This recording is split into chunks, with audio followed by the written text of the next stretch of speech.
یہ ایک معلوماتی ویڈیو ہے۔ بسم اللہ الرحمن الرحیم۔ مسلسل کھانسی کینسر کی علامت ہو سکتی ہے۔ اگر کھانسی کے ساتھ خون آنے لگتا ہے تو ڈاکٹر سے رجوع کریں۔ پیٹ پھولنا، اگر آپ کو تھکاوٹ، وزن میں کمی یا کمر درد کی شکایت بھی لاحق ہو جائے تو یہ کینسر کی علامت ہو سکتی ہے۔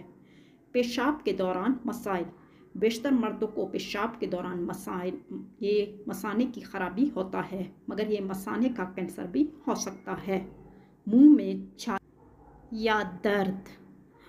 چھالے یا درد جم کر رہ جائے، مسوڑوں پر یا زبان پر سفید یا سرخ نشانات یا جبڑوں کے قریب سوجن ہو تو یہ منہ کے کینسر کی علامت ہو سکتی ہے۔ پاخانہ میں خون آنا، فضلے کے دوران خون نظر آئے تو یہ آنتوں کے کینسر کا امکان ہوتا ہے۔ پیشاب میں خون آنا گردے یا مثانے کے کینسر کی علامت ہے۔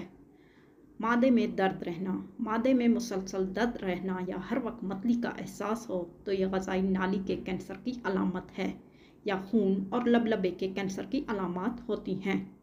چیزیں نگلنے میں دقت، چیزیں نگلنے میں مشکل گلے کے کینسر کی علامت ہو سکتی ہے یا منہ اور معدہ کے درمیان نالی کا سرطان بھی ہو سکتا ہے۔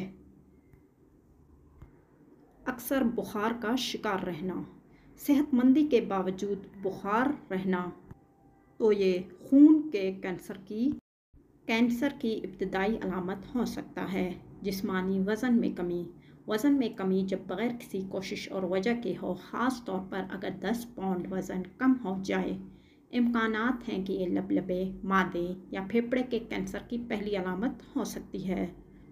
مسلسل تھکن محسوس کرنا، اگر ایسا 1 ماہ تک روزانہ ہو، سانس گھٹنے لگے، خون کا کینسر ہر وقت تھکاوٹ کا باعث بن سکتا ہے۔ بہت زیادہ خارش رہنا، اگر آپ کے جسم میں ہر وقت خارش ہوتی اور دانے ابھرتے ہیں، خاص کر کے ہاتھ یا ہاتھ کی انگلیوں وغیرہ پر، تو یہ علامت ہے خون کے کینسر کی۔